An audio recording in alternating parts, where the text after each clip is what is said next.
di seluruh dunia ya terjadi gerakan Islamofobia yang luar biasa ya.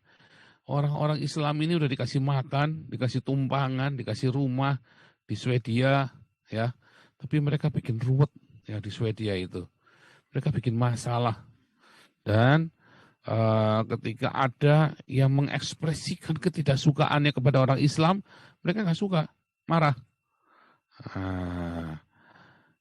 Bayangin, wah Indonesia ada gereja dibakar, dia apa, waktu itu udah bonyok ya orang Kristen ya, gereja dibakar, dibom. Orang Kristen nggak ada yang kepikir mau ngebom Istiqlal, ya kan?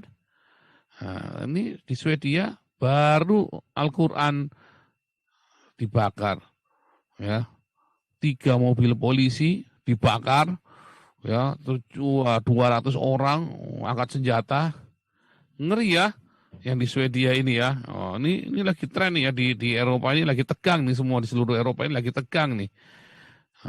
Dan saya lihat ini akan berdampak sekali dengan nanti masalah jumlah imigran yang akan diterima ya dan bisa-bisa dideportasi, bisa banyak yang dideportasi tuh.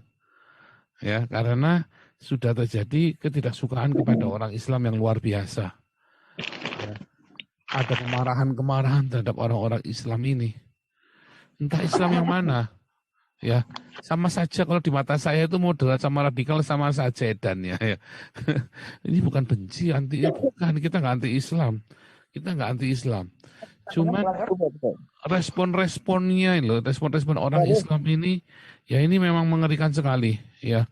Respon-respon ini memang mengerikan sekali dan sangat tidak masuk akal. Nah, itu isu yang pertama ya. Isu yang pertama itu.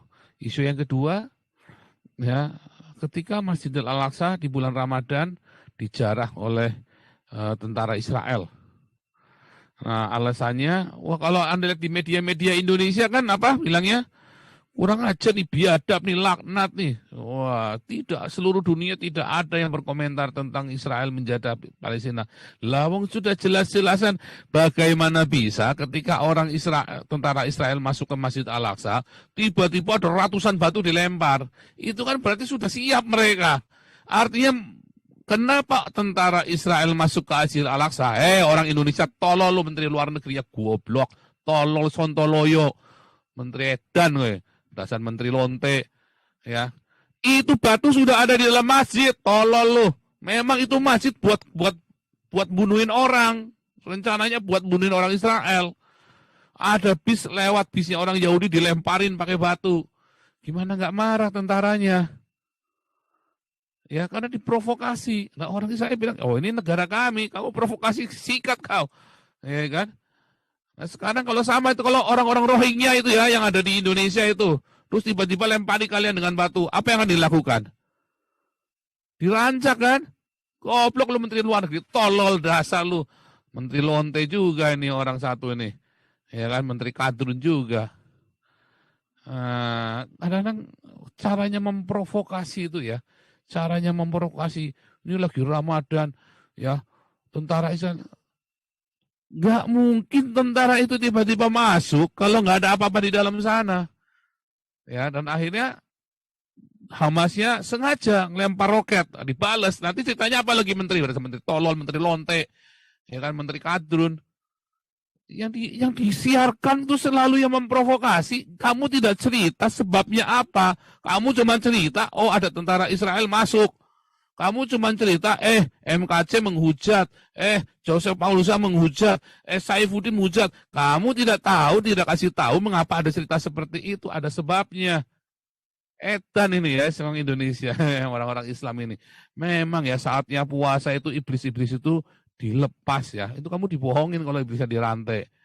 Saat puasa, nah iblisnya ya mereka itu. Iblis yang benernya orang-orang Islam ini.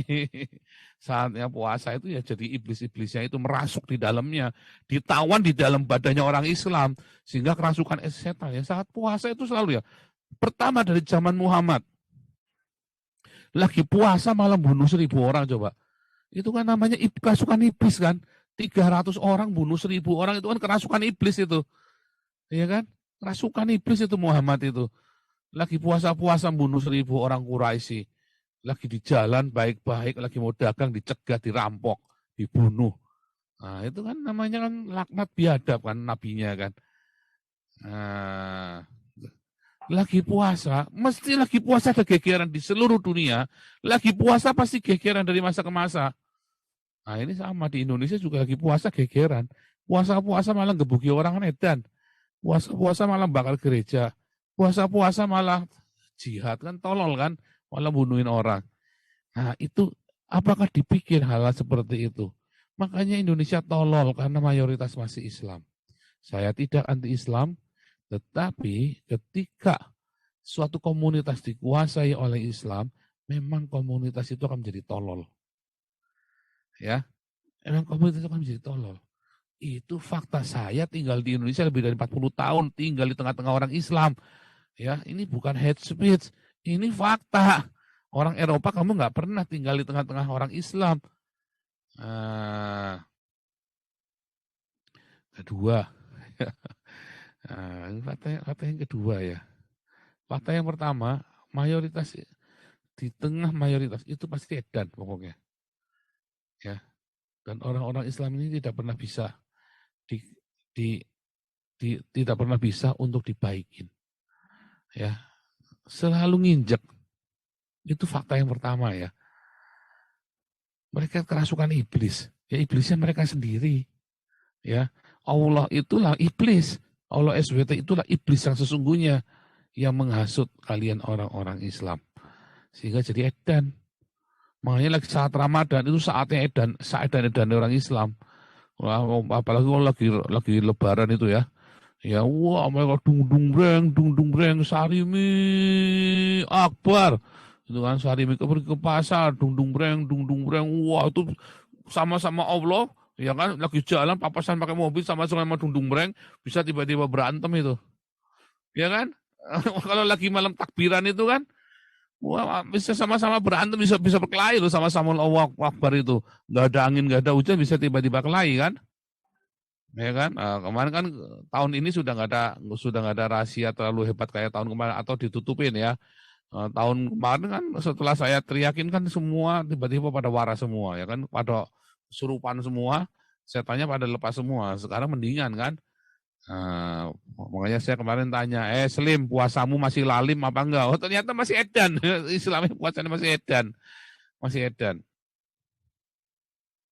Nah, itu mengerikan ya, itu mengerikan. Dan yang kedua, ya Islam itu digunakan memang untuk memperbodoh rakyatnya. Islam itu memang dipergunakan untuk memperbodoh rakyatnya. Hari-hari ini kita melihat banyak sekali negara-negara Islam yang hancur dan akhirnya rakyatnya apakah pergi ke negara Islam? Enggak, mereka pergi ke negara kafir. Mereka nggak mau, amit-amit pergi ke negara Islam, entutlah, amit-amit. Perginya kemana? Negara kafir. Kenapa? Negara kafir is the best. Ya dikasih uang, ya kan, udah dikasih uang, dikasih makan, dikasih pakaian, ya kan? Wah, jalan-jalannya bagus semua, nggak ada polusi. Wah, coba di negara Islam, polusi ini edan-edanan. Coba ke Arab Saudi sana, sampah di mana-mana. Coba ke Dubai, sampah di mana-mana, edan. Coba ke Eropa, wah ya bersih di mana-mana. Ya kan? Bersih. Venezuela baru kemarin. Ya. Baru kemarin. Bukan sudah lama, beda dengan Indonesia, kerenya udah akut. Indonesia kayaknya sudah akut. Kenapa? Karena dikuasai Islam. Mahasiswanya makin lama makin edan. Kemarin sudah kita bahas. Karena ujian masuknya Universitas Indonesia, masuk IPB, masuk ITB, ujiannya hafiz Quran. Dosen-dosennya sekarang semuanya katrid semua. Makanya masuknya edan KB. Compong KB mahasiswanya. Ya kan? Goblok semua. Yang salah siapa ya? Dosennya. Tolol semua. Blow on. Ya, zaman saya kuliah itu nggak ada namanya dosen digebukin sama mahasiswa, nggak boleh pantang. Nggak boleh, bagaimana itu guru, kita menghormati guru. Wah ini mahasiswa gebukin guru ya. Udah gitu masih dibelain sama si Rocky Gerung, kan tolol kan si Rocky Gerung ini. Ya makanya tolol pokoknya. Rocky Gerung pernah ngomong ya, di dalam Islam ada keadilan. Ini Rocky Gerung ini goblok, ini orang sakit jiwa ya si Rocky Gerung ini ya. Makanya kayak si Yosua Tewu ya sama kan, Rocky Gerung sama Yosua Tewu kan sama itu. Katanya di dalam Islam ada kebaikan. Kan tolong, kemana ada kebaikan di dalam Islam? Kenapa sih Yosua Taibo kamu jadi Islam aja sekalian? Iya kan? Iya kan? Kadang-kadang saya kadang-kadang mikir ya, orang-orang sampai menjilat pantat Islam sak cacing kremi-kreminya, sak tai-tainya, ya hanya demi konten, hanya demi cari uang. Mereka nggak nyadar. Kayak Gilbert kan juga sama nih kan, Gilbert ini. Etan kan di Gilbert ini. Wah Gilbert lagi, iya memang. Memang. Nah, dua isu ini yang malam ini kita mau bahas ya, melihat fenomena yang ada di dunia sekarang ini yang mengerikan. Dua fenomena ini menjadi pokok bahasan kita malam ini ya, dengan dua fakta tentang Islam ya. Dua fakta tentang Islam yang mengerikan ya, Islam ya, tentang Islamofobia ya, dan tentu saja kita akan menyerukan kepada Indonesia agar meninggalkan Islam. Ya, karena bahaya sekali ya. Agama ini adalah sebuah ideologi yang bahaya dan membuat tolol Indonesia. Sehingga tinggalkan Islam. Tinggalkan Islam. Ya, Islam itu kalau nggak ada yang teriak-teriak Allahu Akbar, bacok-bacok itu, Islam itu nggak perlu ditakutin. Ya. Karena apa? Karena Allahnya sudah mati. Allahnya itu nggak ada. Ya. Muhammad nggak pernah ketemu Allahnya, nggak ada seorang pun yang tahu Allahnya Islam itu ada apa, nggak pernah ada buktinya. Makanya saya kasih satu sayembara, buktikan Allah Islam itu ada, eksis. Ya, saya kasih 1 miliar kalau ada yang pernah ketemu dengan Allahnya Islam. Ya, nggak ada ya, nggak ada. Bagaimana dengan Yesus Kristus? Dengan Allahnya orang Kristen, Yesus Kristus telah wujud dari Allah yang tidak dapat dilihat oleh mata. Siapa yang bilang? Kan Tuhan Yesus bilang sendiri, ya kan?